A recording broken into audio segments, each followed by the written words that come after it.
تشریف رکھیں اپنی نشستوں پہ تمام احباب۔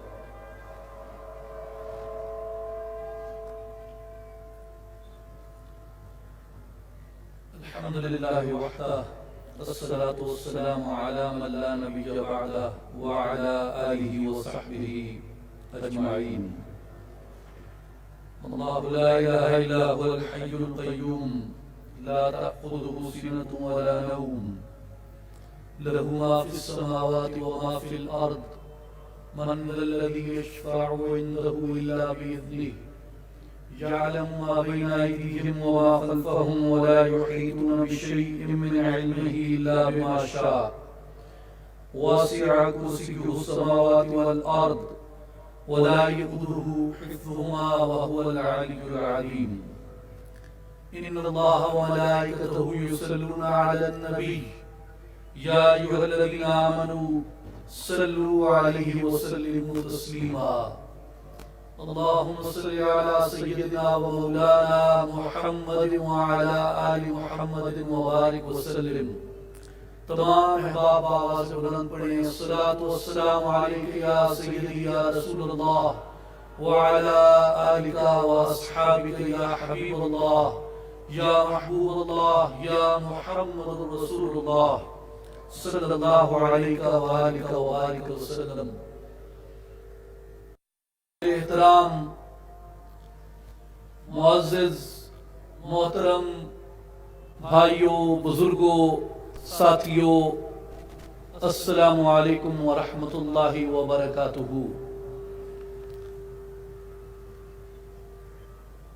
میرے بھائیوں اور بزرگوں،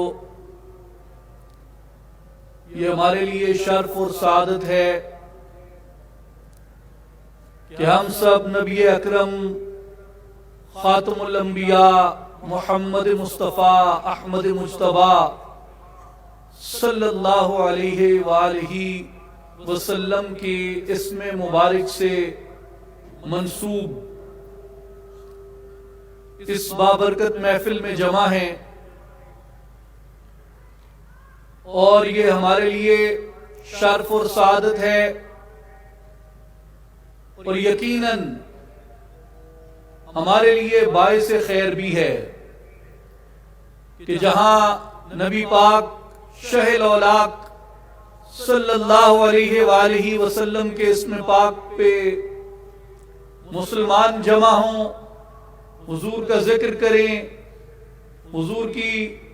سیرت مبارکہ کے بارے میں سیکھیں، آپ کے فضل و کمال سیکھیں، آپ کی سنت و شریعت کے بارے میں سیکھیں، آپ کے اصحاب، آل و اطرت، ازواج مطہرات کی محبت، ادب، احترام و تکریم کو سیکھیں، حضور کی امت کے اولیاء صالحین کی محبت کو سیکھیں۔ تو ایسی محفل میں، ایسی محافل میں، ایسے سلسلہ دروس میں، ایسی نشستوں میں، ایسی صحبتوں اور رفاقتوں میں صرف بدن کی تطہیر بھی نہیں ہوتی، عقل کی بھی تطہیر ہوتی ہے اور سینے کی بھی تطہیر ہوتی ہے۔ میرے بھائیوں اور بزرگوں، جس سینے میں نبی پاک صلی اللہ علیہ وآلہ وسلم کا عشق ہے،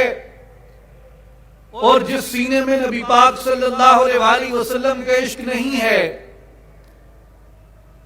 سمجھانے والے اسے اس مثال سے سمجھاتے ہیں کہ نبی پاک شہ الاولاق صلی اللہ علیہ وآلہ وسلم جب ابھی ہجرت فرما کر مکہ المکرمہ سے اگلی بستی میں تشریف نہ لے گئے تھے، تب تک اس بستی کا نام یثرب تھا۔ یثرب وباؤں کا مرکز کو کہتے ہیں، بیماریوں کے گڑھ کو کہتے ہیں، آفات کے اترنے کی جگہ کو کہتے ہیں۔ لیکن جیسے ہی آپ کے اور میرے محبوب خاتم الانبیاء محمد مصطفیٰ احمد مجتبیٰ صلی اللہ علیہ وآلہ وسلم کے قدم انور لگے، اللہ تبارک و تعالی نے اس بستی کو یثرب سے مدینہ المنورہ بنا دیا، بیماریوں کے گڑھ سے نور کا شہر بنا دیا۔ میرے بھائیوں، جب تک سینے میں عشق مصطفیٰ نہ ہو، جب تک سینے میں محبت مصطفیٰ نہ ہو، جب تک سینے میں ادب رسول اللہ نہ ہو، تب تک سینہ یثرب رہتا ہے۔ لیکن جب سینے میں حضور کی محبت آ جائے، حضور کا عشق آ جائے، حضور کا شوق آ جائے، حضور کی لگن آ جائے، حضور کا ادب آ جائے، حضور کی تعظیم آ جائے، تو سینہ یثرب نہیں رہتا، سینہ مدینہ بن جاتا ہے۔ اور وہ کتنے خوش نصیب لوگ تھے، وہ کتنے خوش نصیب لوگ تھے جو اس ہجرت میں میرے نبی کے ساتھی تھے، جس ہجرت میں بستی کی کیا، جس ہجرت میں اس زمین کی انسانیت کی کایا پلٹ کے رکھ دی۔ وہ آنکھیں کیا آنکھیں ہوں گی جنہوں نے یہ منظر دیکھا، وہ سینے کیا سینے ہوں گے جو اس نور سے براہ راست منور ہوئے۔ اس لیے میرے بھائی اور بزرگوں، ہمیں ہمیشہ یہ یاد رکھنا چاہیے کہ ہم اپنے آپ پہ اس لیے نازاں ہیں کہ ہمیں نبی پاک صلی اللہ علیہ وآلہ وسلم کی بعثت مبارک کے بھی 15 صدیوں بعد تک یہ توفیق نصیب ہوئی کہ ہم اس نبی مختار علیہ السلام پہ ایمان لے کے آئے، سرکار کا کلمہ پڑھنے والے بنے۔ 15 صدیوں بعد بھی اگر ہمیں کلمہ نصیب ہوتا ہے، جبکہ دنیا میں مسلمان 1.25 ارب سے زیادہ پائے جاتے ہیں، پھر بھی ہم اپنی قسمت پہ ناز کرتے ہیں، اور ان کی قسمت کا اندازہ، ان کی قسمت کی ناپ تول کا کیا پیمانہ ہو سکتا ہے کہ جب دنیا کے اندر مٹھی بھر مسلمان بھی نہ تھے اور وہ نبی پاک صلی اللہ علیہ وسلم کے محافظ و مددگار بن کر آئے۔ کیسے خوش قسمت لوگ تھے، وہ کیسی خوش نصیب روحیں تھیں۔ اس لیے نبی پاک صلی اللہ علیہ وسلم نے اپنی اس جماعت جو دنیا کفر کے سامنے، جو دنیا شرک کے سامنے، جو باطل کے سامنے، جو طاغوت کے سامنے اگرچہ اپنی تعداد میں مختصر تھے، اپنے سرمایے میں مختصر تھے، اپنے وسائل میں مختصر تھے، لیکن اپنے ایمان میں کثیر تھے، اپنے یقین میں کثیر تھے، سینے کے انوار میں کثرت رکھتے تھے۔ ان کے لیے آپ کے اور میرے پاک نبی صلی اللہ علیہ وسلم نے فرمایا، ان اللہ عز و جل اختار اصحابی علی جمیع العالمین سوى النبیین والمرسلین۔ حضور صلی اللہ علیہ وسلم نے فرمایا کہ لوگوں یاد رکھو، انبیاء اور مرسلین بعد اللہ تبارک و تعالی نے فضل میں، شرف میں، کمال میں، ایمان میں، رفعت میں، بلندیوں میں، درجات میں میرے صحابہ کو چن لیا ہے۔ اللہ تبارک و تعالی نے بلندیوں میں، عظمتوں میں، فضیلتوں میں اپنے انبیاء کے بعد میرے صحابہ کو چن لیا اور فرمایا وَاخْتَارَ لِي مِنْ أَصْحَابِ أَرْبَعَةً ابو بکر وعمر وعثمان وعلی، اور فرمایا کہ پوری انسانیت میں انبیاء کو چنا، انبیاء کے بعد میرے صحابہ کو چنا، اور میرے صحابہ میں میرے لیے 4 کو چن لیا، ابو بکر کو، عمر کو، عثمان کو اور علی کو چن لیا۔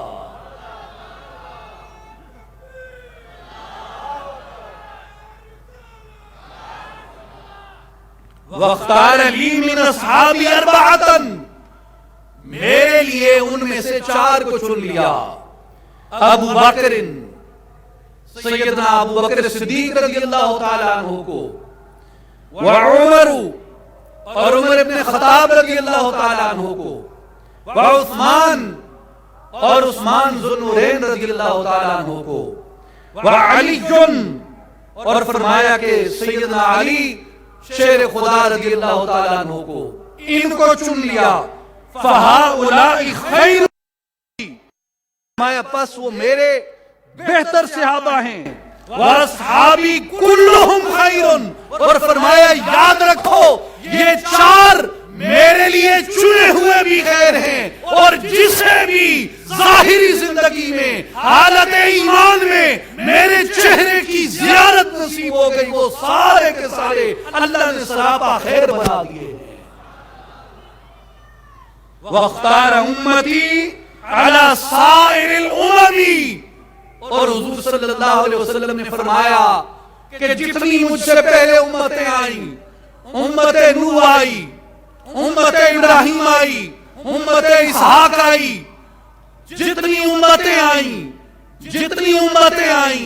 حضور صلی اللہ علیہ وسلم نے فرمایا اللہ تبارک و تعالی نے تمام امتوں کے اوپر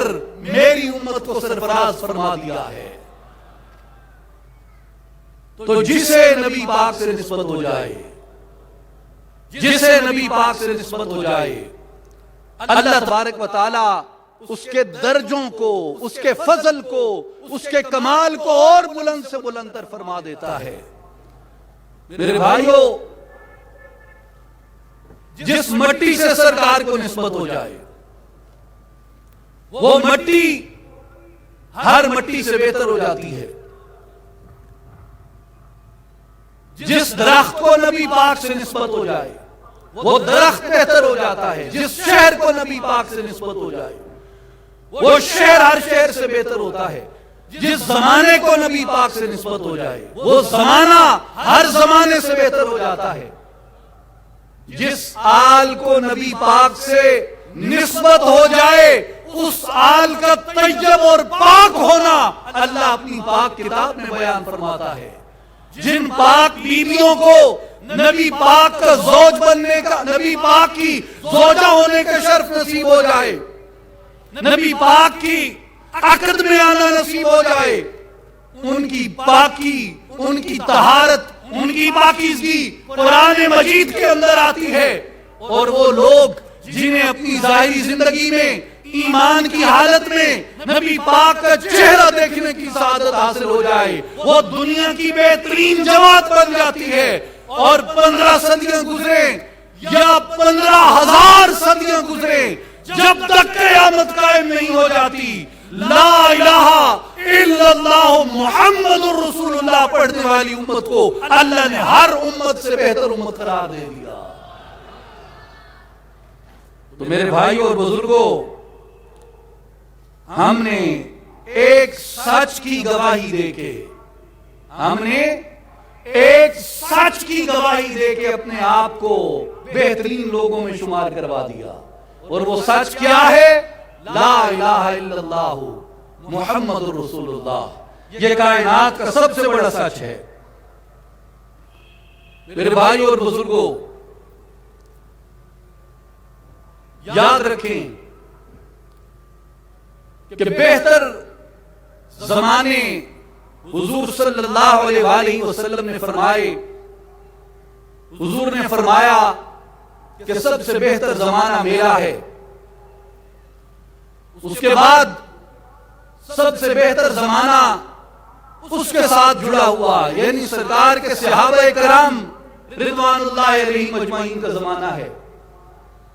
اس کے بعد تابعین کا زمانہ ہے، اس کے بعد تبع تابعین کا زمانہ ہے۔ میرے بھائیوں، تبع تابعی کی فضیلت کیا ہے؟ تبع تابعی کی فضیلت کیا؟ تبع تابعی وہ ہے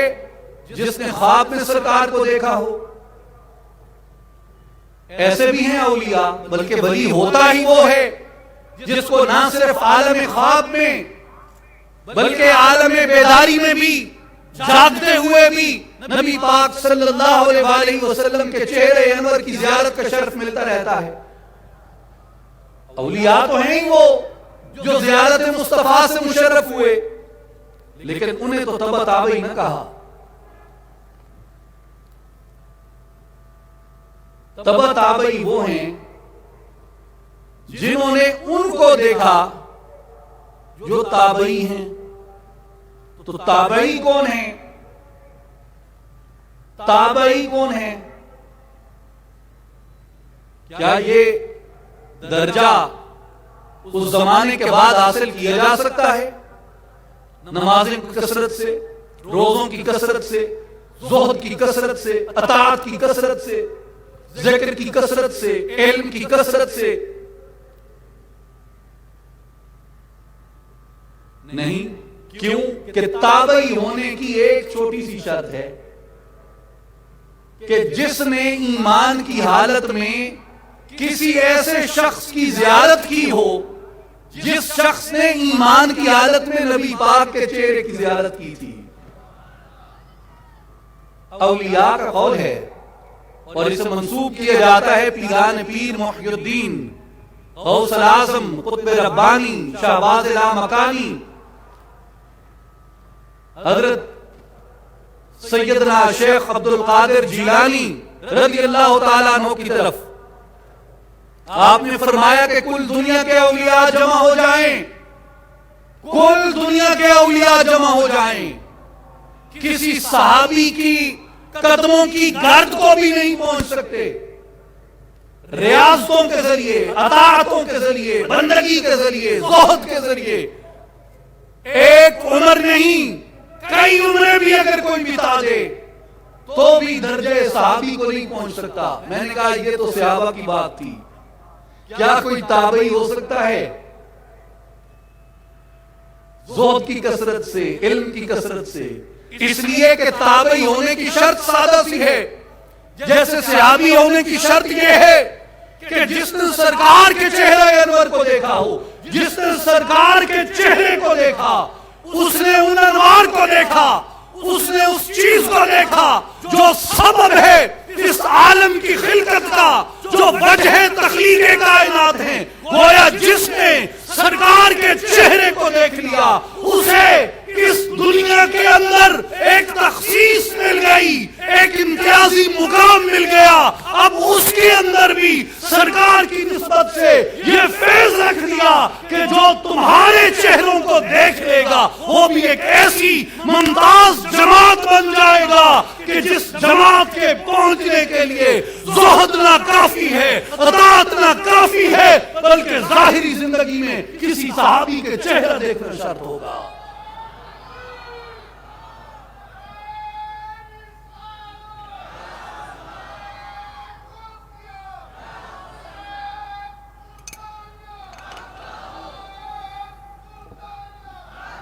یاد رکھو صحابہ کی مثل تو دور کی بات ہے، کوئی تابعی کی مثل بھی نہیں آ سکتا۔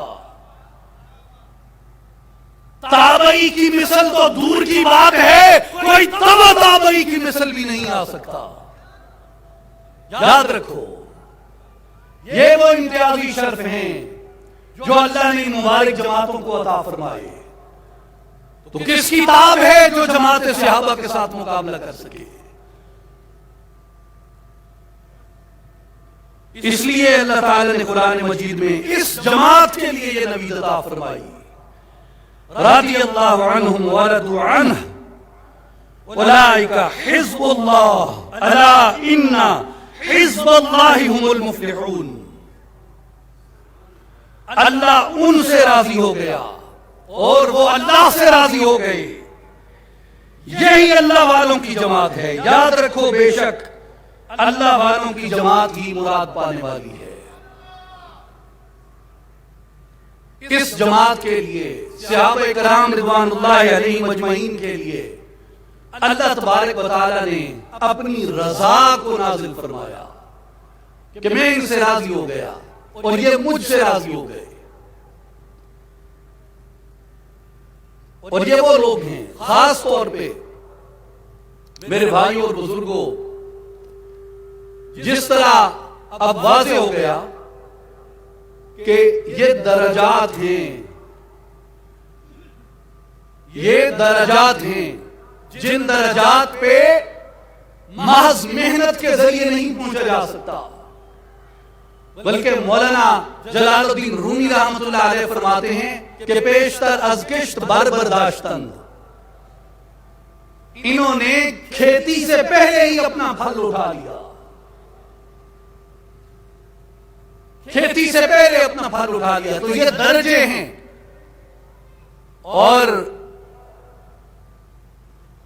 ان درجات میں جس طرح اولیاء ممتاز ہیں خلق سے، کہ خلق سے اولیاء ممتاز ہیں، اولیاء میں بھی پھر اپنے اپنے درجات ہیں، اسی طرح تبع تابعین ہیں، تبع تابعین میں سے پھر تابعین ہیں، پھر تابعین میں اپنے درجات ہیں، اور پھر جماعت صحابہ کرام رضوان اللہ علیہم اجمعین ہے، اور صحابہ کرام رضوان اللہ علیہم اجمعین کی جماعت میں بھی سابقون الاولون ہیں، مہاجرین ہیں، انصار ہیں، اور ایک وہ مبارک جماعت بھی ہے جن کی تعداد 10 ہے، جن کو اسی دنیا میں جنت کا مجدہ ملا، اور صحابہ کرام میں وہ جماعت بھی ہے جو 10 سے بھی مختصر ہو کے 4 رہ جاتی ہے،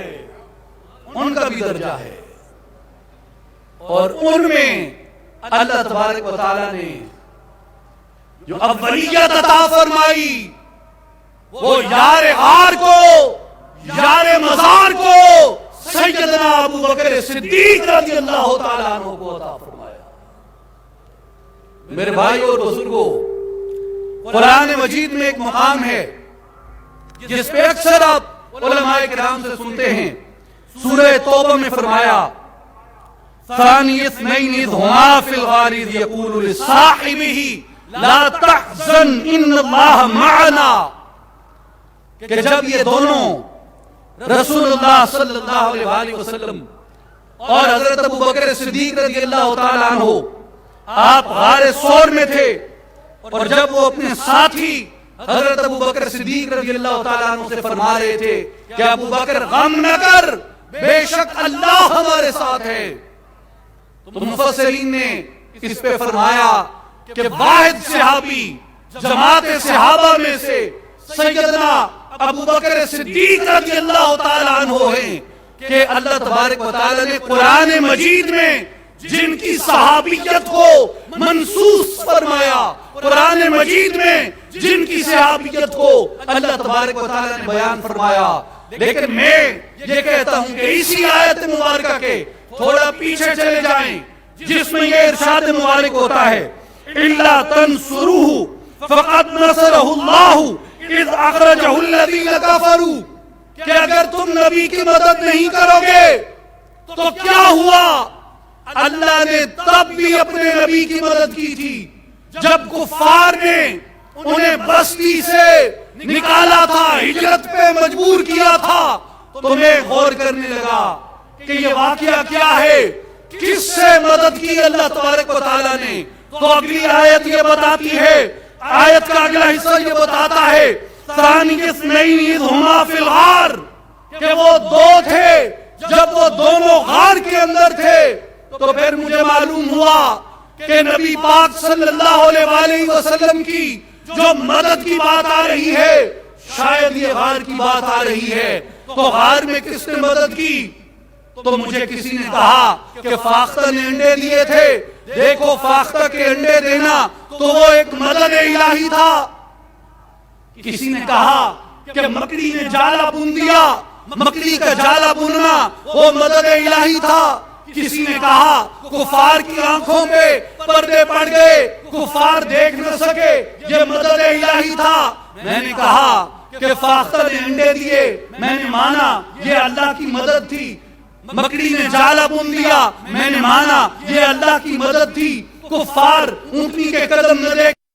میں نے مانا یہ اللہ کی مدد تھی، غار میں جھانکتے رہے نظر نہ آیا، میں نے مانا یہ اللہ کی مدد تھی، مگر غور کرو جو اپنے کندھوں پہ بٹھا کے نیچے دھرتی سے سور تک لے کے گیا، کیا وہ مدد الہی نہیں تھی؟ جو زمین سے اٹھا کے کندھوں پہ بٹھا کے سور کی غار تک لے کے گیا، ساتھ بیٹھا ہے، پاؤں پہ سانپ کے ڈنگ سے رہا ہے، اس صدیق کو بھی تو اللہ نے اپنی مدد فرمایا ہے۔ تو وہ تمام چیزیں جن کے ذریعے اللہ تعالیٰ نے نبی اکرم صلی اللہ علیہ وسلم کی مدد فرمائی، ان میں سیدنا ابو بکر صدیق رضی اللہ تعالیٰ عنہ بھی اللہ کی مدد بن کر نبی پاک صلی اللہ علیہ وسلم کے ساتھ تھے۔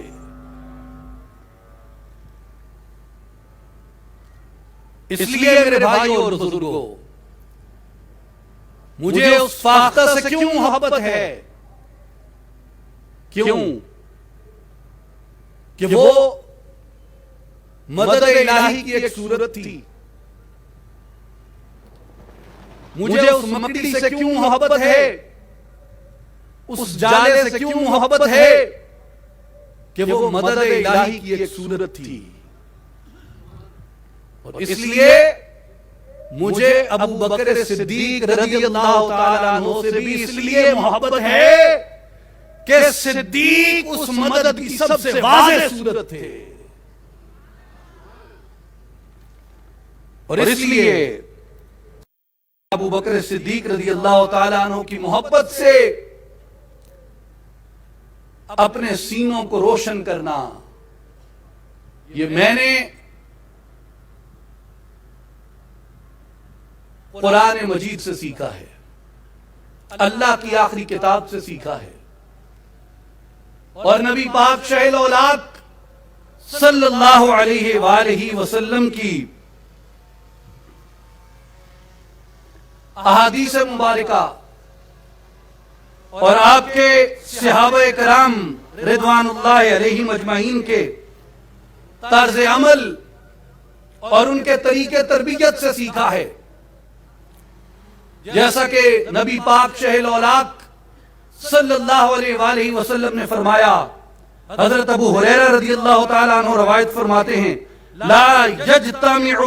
حب هؤلاء الاربعة الا فی قلب مؤمن ابو بکر وعمر وعثمان وعلی رضی اللہ عنہم اجمعین۔ حضور نے فرمایا کہ صرف مومن کے سینے میں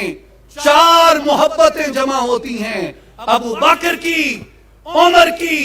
عثمان کی اور علی کی محبت۔ جس کے سینے میں ایمان ہوگا اللہ تعالیٰ ان کی محبتوں کو ان کے سینوں میں جمع فرما دے گا۔ اسی طرح امام دار الہجرت امام مالک ابن انس رحمت اللہ تعالی علیہ روایت فرماتے ہیں، کان صالح السلف يعلمون اولادهم حب ابی بکر وعمر رضی اللہ عنہما۔ آپ فرماتے ہیں کہ یہ اسلاف کا شیوہ ہے کہ وہ اپنی اولاد کو محبت ابو بکر اور محبت عمر اس طرح سکھاتے، کما یعلمون السورۃ او السنۃ، کہ جس طریقے سے قرآن کی سورت، جس طریقے سے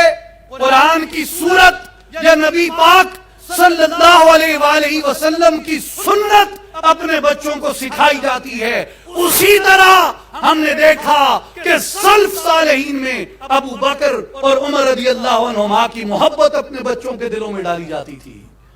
تو آج ہم یہاں پہ جس وقت محبت ابو بکر کی بات کر رہے ہیں، محبت عمر کی بات کر رہے ہیں،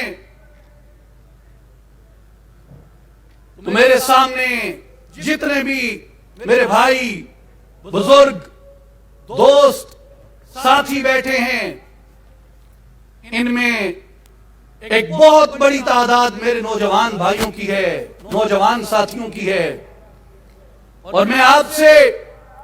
بطور خاص یہ اس لیے کہنا چاہتا ہوں میرے نوجوان ساتھیوں اور بھائیوں کہ اپنے سینوں کو، اپنے دلوں کو، اپنی ان جوان عقلوں کو، اپنی جوان جذبوں کو، اپنے جوان شعور کو اس شعور کے ساتھ منور کر لیں، اس نور کی وادی کے اندر لے چلیں کہ جہاں پہ ہمارے سینے نبی پاک شیخ الاولیاء صلی اللہ علیہ وآلہ وسلم سے محبت کرنے والے بن جائیں، نبی پاک علیہ السلام کی آل و عطرت سے محبت و معدت کرنے والے بن جائیں۔ اور یاد رکھیں آل مصطفیٰ صلی اللہ علیہ وآلہ وسلم کی معدت بھی سیدنا ابو بکر صدیق اور سیدنا عمر فاروق کی محبت کی طرح اور جماعت صحابہ کی محبت کی طرح اور ان کی پیروی کی طرح اللہ تبارک و تعالی نے اسے قرآن مجید میں بیان فرمایا اور فرمایا قُلْ لَا أَسْأَلُكُمْ عَلَيْهِ أَجْرًا إِلَّا الْمُوَدَّةَ فِي الْقُرْبَى، کہ حبیب فرما دیجئے کہ میں تمہیں یہ ہدایت کا پیغام عطا کرنے پہ کوئی اجرت تم سے طلب نہیں کرتا سوائے اس کے کہ میرے اقربا سے محبت کر، میرے اقربا سے معدت کرو۔ یا رسول اللہ صلی اللہ علیہ وسلم، ہؤلاء الذین وجبت علینا معدتہم، یا رسول اللہ یہ کون لوگ ہیں جن کی معدت ہمارے اوپر واجب کی گئی قرآن مجید میں؟ یہ آپ کے کون سے اہل قرابت ہیں؟ نبی پاک علیہ السلام نے فرمایا علی ہے، فاطمہ ہے، حسن ہے اور حسین ہے۔ لوگوں علی و فاطمہ اور حسن و حسین کی معدت قرآن کی روح سے تمہارے اوپر واجب کی گئی ہے۔ اس لیے مومن وہ ہے جس کے سینے میں سرکار کی آل و عطرت کی معدت ہو، جس کے سینے میں سرکار علیہ السلام کے صحابہ کرام رضوان اللہ علیہم اجمعین کی محبت ہو، جس کے سینے میں سرکار علیہ السلام کے اہل بیت اطہار ازواج مطہرات کی ادب و تکریم سمائی ہوئی ہو، جس کے سینے میں سرکار علیہ السلام کی امت کے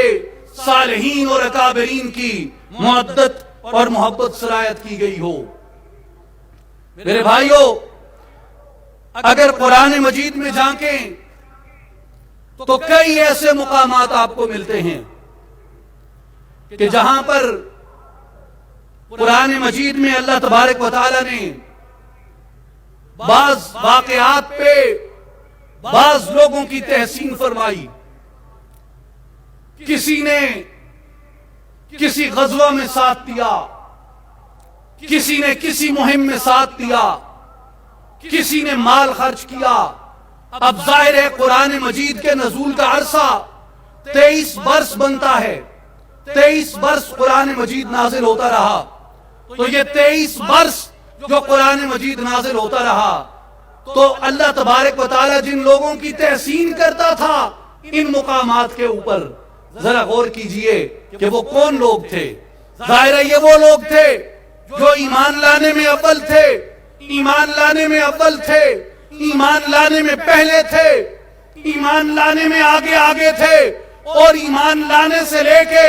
جب تک کہ نبی پاک علیہ السلام پہ وحی آتی رہی، جب تک کہ نبی پاک علیہ السلام نے ظاہراً پردہ نہیں فرمایا، تب تک یہ لوگ نبی پاک صلی اللہ علیہ وآلہ وسلم کے ساتھ رہے،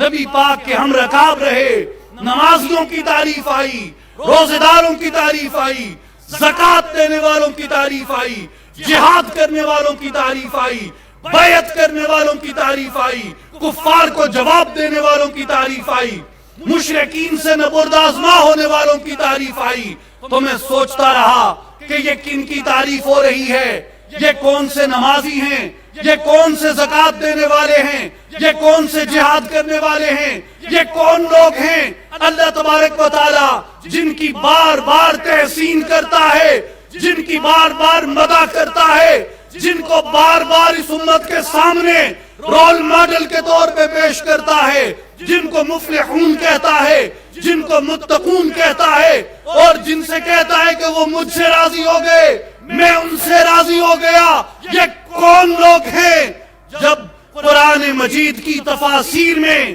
نبی پاک کی احادیث میں جھانک کے دیکھا تو معلوم ہوا کہ اول ایمان لانے والوں میں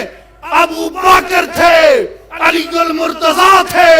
عثمان ذی النورین تھے، عمر بن خطاب تھے، عبد الرحمن ابن عوف تھے، ابو عبیدہ بن جراح تھے، امیر حمزہ تھے، اور یہ ساری جماعت صحابہ کرام تھی۔ اس لیے معلوم ہوا کہ جن کی تحسین قرآن میں انبیاء کے بعد سب سے زیادہ وارد ہوئی ہے، وہ میرے نبی کے صحابہ کی وارد ہوئی ہے۔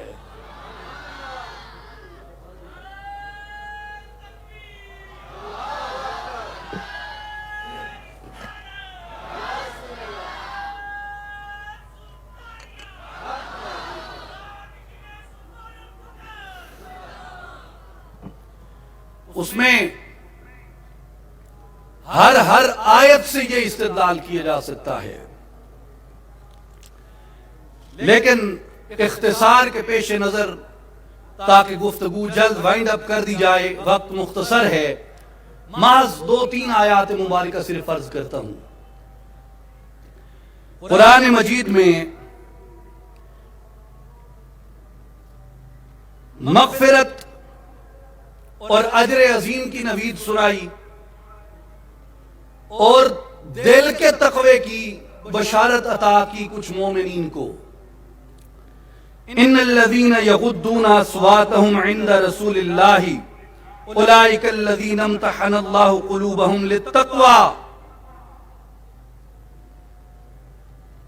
بے شک جو لوگ رسول اللہ صلی اللہ علیہ وسلم کی بارگاہ اقدس میں عجز و انکساری سے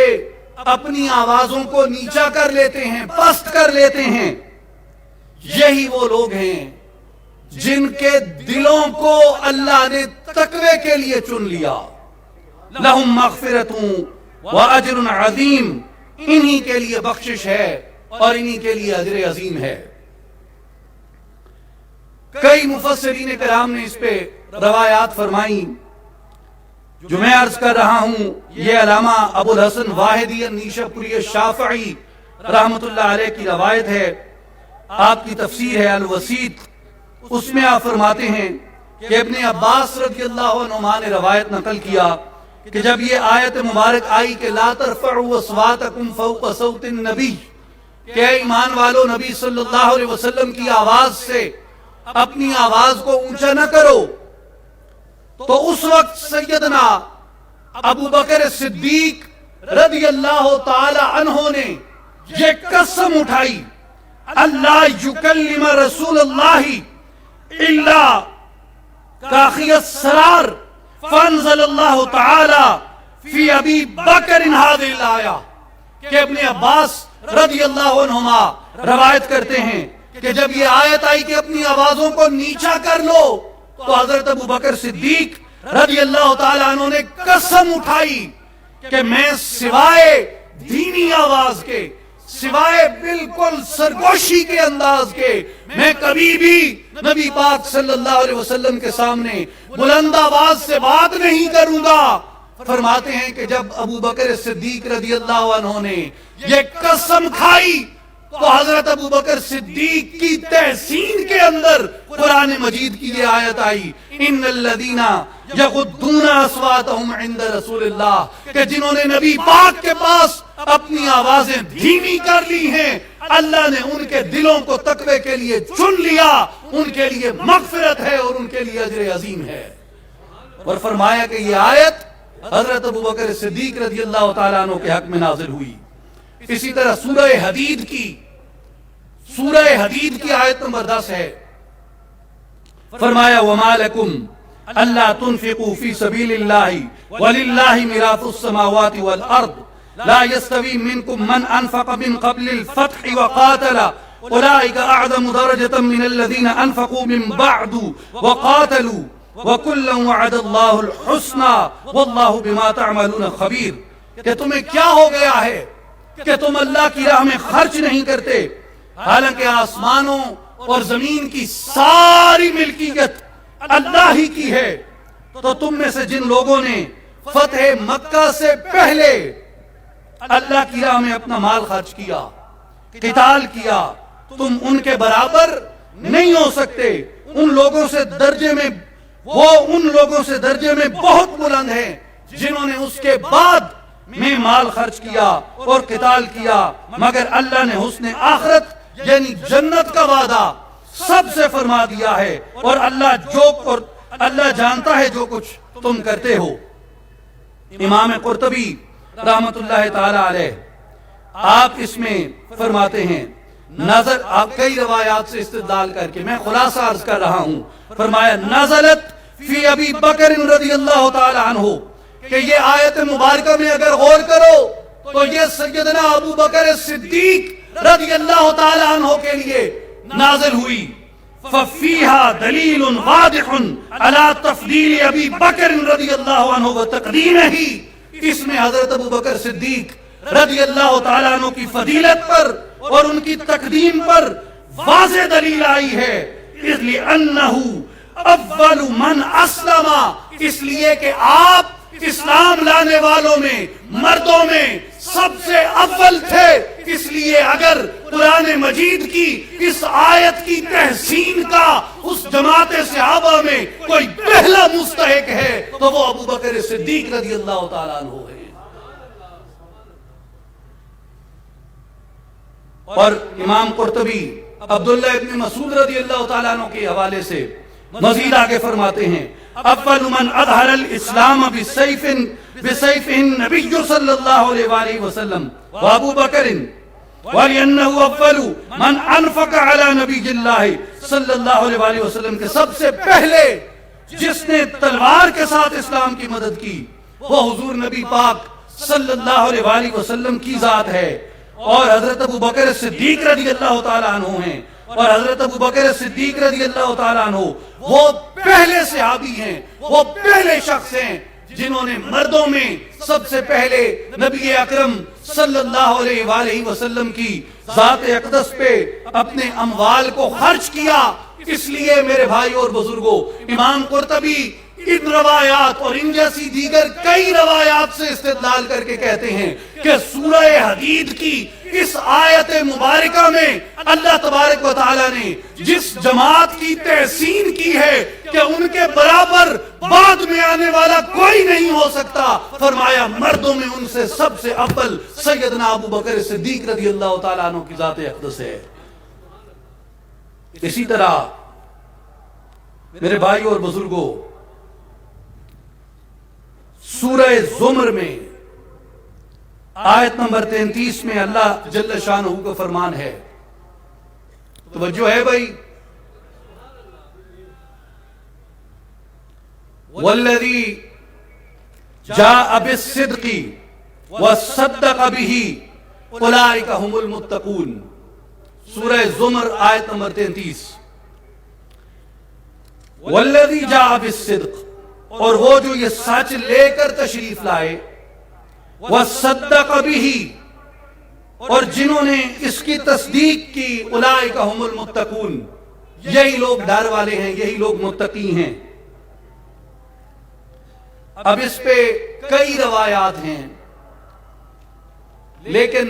ناچیز جو روایات عرض کر رہا ہے اس کے راوی ہیں امیر المؤمنین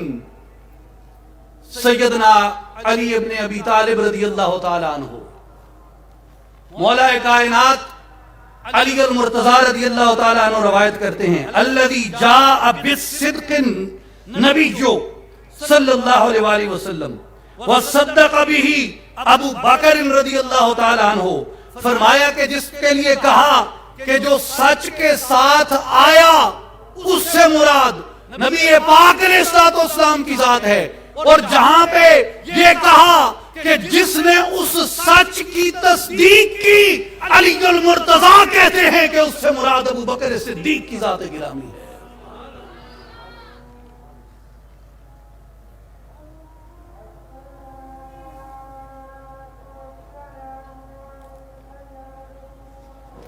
اسی طرح میرے بھائی اور بزرگوں، سیدنا ابو بکر صدیق رضی اللہ تعالی عنہ کے لقب صدیق، آپ کے لقب صدیق کو عام طور پہ اور یہ عام طور پہ بھی برحق ہے، اس میں کوئی شک نہیں ہے کہ یہی تصور کیا جاتا ہے کہ یہ واقعہ معراج کے ساتھ مخصوص ہے، کہ جب لوگوں نے جھٹلایا واقعہ معراج کو اور حضرت ابو بکر صدیق رضی اللہ تعالیٰ عنہ کے سامنے وہ سارے واقعات پیش کیے کفار نے اور کہا کہ تمہارا نبی یہ کہتا ہے، آپ نے فرمایا کہ اگر میرا نبی یہ کہتا ہے تو یہی سچ ہے، اس لیے آپ کی اس تصدیق پر آپ کو صدیق کہا گیا۔ تو یہاں سے یہ عام طور پہ دلیل اختیار کی جاتی ہے کہ آپ کا صدیق ہونا صرف اس واقعے سے معلوم ہوتا ہے جو واقعہ معراج ہے، لیکن جو میرے پیش نظر سیدنا ابو بکر صدیق رضی اللہ تعالی عنہ کا لقب صدیق ہے، یہ صرف اس روایت سے، لوگوں کے کہنے سے آپ کو لقب صدیق نہیں ملا، اس کی اصل قرآن مجید کی یہ آیت ہے، والذی جاء بالصدق وصدق بہ، متقی وہ ہیں جو سچ لے کے آئے اور جس نے اس سچ کی تصدیق کی۔ مولا کائنات کہتے ہیں کہ سچ لانے والے نبی پاک ہیں، تصدیق کرنے والے حضرت ابو بکر صدیق ہیں، اس لیے حضرت ابو بکر صدیق کے لقب صدیق کی جو روایت ہے، جو سند ہے، وہ محض سنت سے نہیں، وہ اللہ کی کتاب سے بھی آتی ہے۔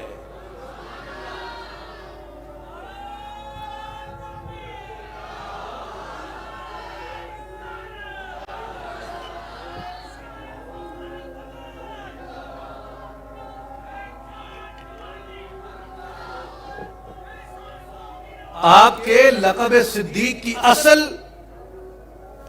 محض لوگوں کا کہنا نہیں تھا، بلکہ اس کی اصل قرآن مجید کی یہ آیت مبارکہ سورہ زمر کی یہ آیت ہے، جس کی تفسیر سیدنا علی کرم اللہ وجہ الکریم نے فرمائی، اور امام طبرانی نے، ابن عساکر نے اور خود امام بخاری نے تاریخ کبیر کے اندر روایت فرمایا ہے۔ عن ابی یحییٰ حکیم ابن سعد قال سمعت علی رضی اللہ عنہ یحلف للہ انزل اسم ابی بکر من السماء الصدیق۔ امام بخاری رحمت اللہ علیہ تاریخ کبیر میں روایت کرتے ہیں، امام طبرانی نے، ابن عساکر نے اور دیگر کئی محدثین نے اس روایت کو لیا۔ ابی یحییٰ بن سعد کہتے ہیں کہ میں نے سیدنا علی کرم اللہ وجہ الکریم کو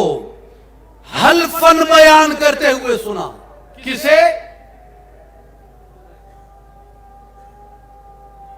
کسے؟ مولا علی کرم اللہ وجہ الکریم کو کسے کہتے ہوئے سنا؟ کسے کہتے ہوئے سنا؟ کسے کہتے ہوئے سنا؟ مولا علی کو یہ کہتے ہوئے سنا، حلفاً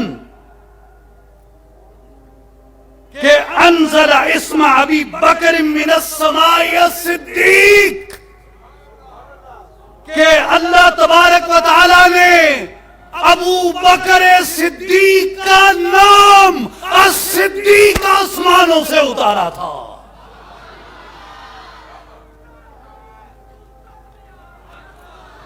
اسی طرح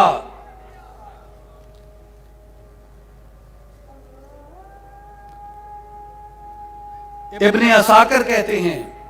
روایت فرماتے ہیں ابو یحییٰ سے،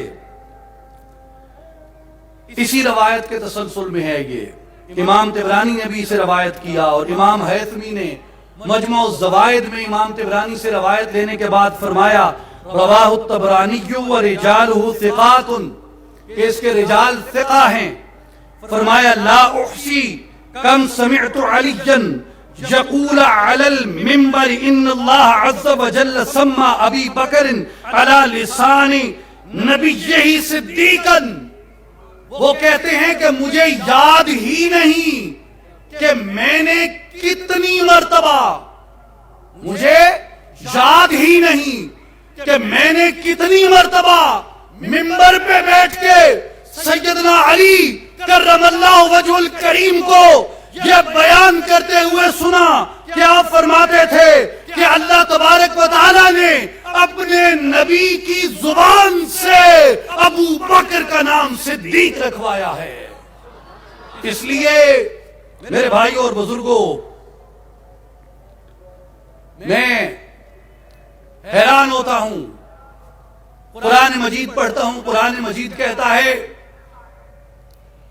کہ میرے حبیب کے اہل بیت اطہار سے محبت رکھو. قرآن مجید پڑھتا ہوں،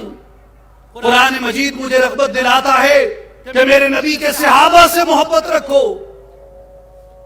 تو میں نے ڈھونڈا کہ نبی پاک شہل اولاد صلی اللہ علیہ وآلہ وسلم کے صحابہ سے کیسے محبت کروں. نبی پاک صلی اللہ علیہ وسلم کے صحابہ سے محبت کا آغاز کہاں سے کروں. تو جب میں یہ ڈھونڈنے لگتا ہوں کہ نبی پاک کے صحابہ سے محبت کا آغاز کہاں سے کروں، تو مجھے عالم ارواح سے مولا کائنات ان کتب کے ذریعے رہنمائی کرتے ہوئے در صدیق پہ لے جاتے ہیں کہ یہاں سے نبی کے صحابہ سے محبت کا آغاز کر. اور جب میں یہ ڈھونڈتا ہوں کہ نبی پاک کے اہل بیت سے کیسے محبت کروں، کہاں سے محبت کا آغاز کیا جائے، تو عالم ارواح سے، ان اسلاف کے ورثوں سے، ان کتب سے، ان انوار سے جانتے ہوئے سیدنا ابو بکر صدیق رضی اللہ تعالیٰ عنہ میرا ہاتھ پکڑ کے در علی پہ لے جاتے ہیں، در اہل بیت پہ لے جاتے ہیں کہ جہاں سے محبت کا آغاز کر. سنیے روایت، امام بخاری کتاب المناقب میں روایت کرتے ہیں کہ حضرت ابو بکر صدیق رضی اللہ تعالیٰ عنہ آپ نے نماز عصر ادا فرمائی، مسجد سے نکلے، باہر دیکھا سیدنا امام حسن ابن علی رضی اللہ عنہما آپ بچوں کے ساتھ کھیل رہے تھے. فحملہ علی عاتقہ، حضرت ابو بکر صدیق رضی اللہ تعالیٰ عنہ نے بچوں میں امام حسن رضی اللہ تعالیٰ عنہ کو کھیلتے ہوئے دیکھا، اٹھا کے اپنے کندھے پہ بٹھا لیا، اٹھا کے اپنے کندھے پہ بٹھا لیا. وقال ابی ابی، اور امام حسن کو کہنے لگے کہ حسن میرا باپ آپ پہ قربان ہو. کس نے کہا؟ ابو بکر صدیق رضی اللہ عنہ نے. حسن میرا باپ آپ پہ قربان ہو. شبیہ بالنبی صلی اللہ علیہ وآلہ وسلم، کہ حسن جب میں تجھے دیکھتا ہوں تو مجھے عکس مصطفیٰ یاد آ جاتا ہے، چہرہ مصطفیٰ یاد آ جاتا ہے، اس لیے کہ اے حسن آپ کا چہرہ میرے آقا کی مکمل تشبیہ ہے، میرے آقا کی مکمل شبیہ ہے. اور سیدنا علی کرم اللہ وجہ الکریم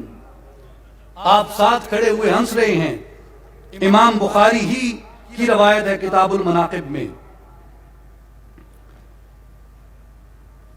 سیدنا امیر المؤمنین ابو بکر صدیق رضی اللہ تعالیٰ عنہ آپ فرماتے ہیں ارقبوا محمدا فی اہل بیتہ، لوگوں کون کون ہے جو نبی پاک کی رضا کا طالب ہے، جو نبی پاک کی رضا کا طالب ہے، قصور والو ہاتھ کھڑا کرو اور سنو ابو بکر صدیق رضی اللہ تعالیٰ عنہ کی نصیحت کو کہ تم کیسے نبی پاک کی رضا کو پا سکتے ہو. بات سنو. روایت کیا امام بخاری نے کتاب المناقب میں کس کا قول مبارک؟ سیدنا ابو بکر صدیق رضی اللہ تعالیٰ عنہ کا۔ فرمایا ارقبوا محمدن فی اہل بیتہ، نبی پاک کو راضی کرنا چاہتے ہو تو رضائے اہل بیت میں رضائے مصطفیٰ ہے۔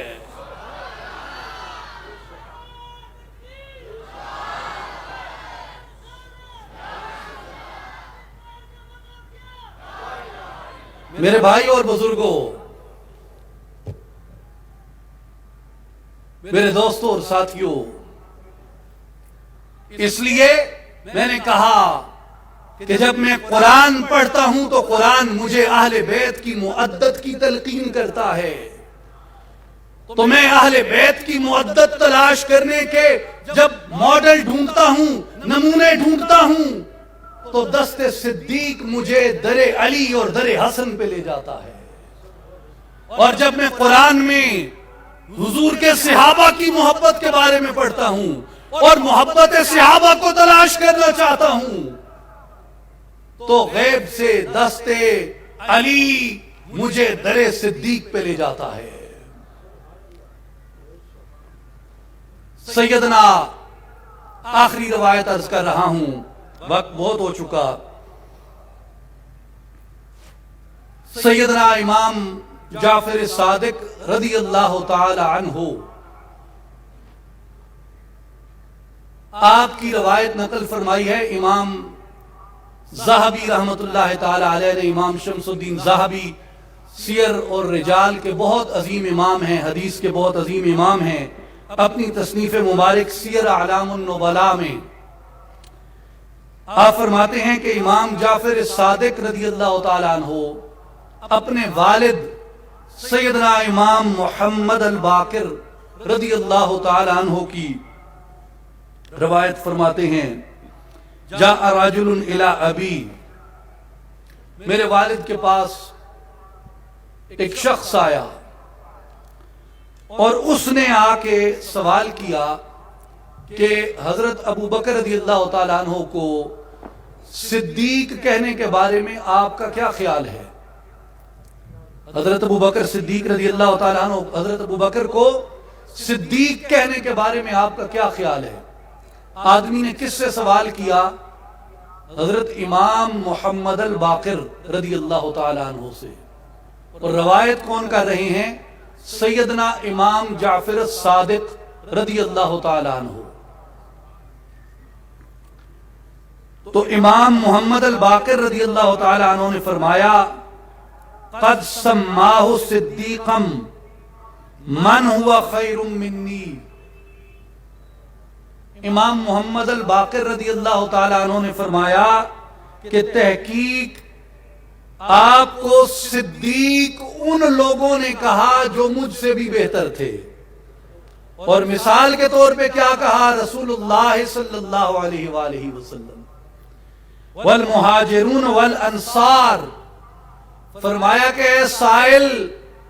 جو مجھ سے پہلے تھے، مجھ سے بہتر تھے، انہوں نے بھی آپ کو صدیق کہا۔ مثال کے طور پہ سیدی رسول اللہ صلی اللہ علیہ وسلم نے ابو بکر کو صدیق کہا، مہاجرین نے آپ کو صدیق کہا، انصار نے آپ کو صدیق کہا۔ اور اس لیے کہ رسول اللہ کی زبان تو وہی ہے،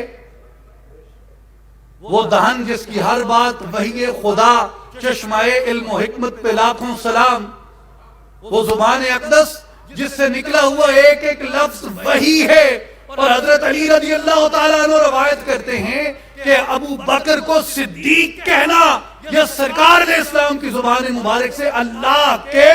حکم سے تھا۔ اور پھر کہا کہ مہاجرین نے کہا کہ قرآن کو اور وحی کو مہاجرین سے بہتر کون سمجھتا ہے؟ قرآن کو اور وحی کو انصار سے بہتر کون سمجھتا ہے؟ جن کی قرآن میں تحسین آئی، جن کے قرآن میں تعریف آئی، جن کے قرآن میں فضائل آئے۔ اس لیے مہاجرین نے بھی ابو بکر کو صدیق کہا، انصار نے بھی ابو بکر کو صدیق کہا۔ تو اے سائل، سوال کرنے والے، تیرا بھی خسارہ نہیں ہے، تو بھی ابو بکر کو صدیق ہی کہا کر۔ فَمَن لَّمْ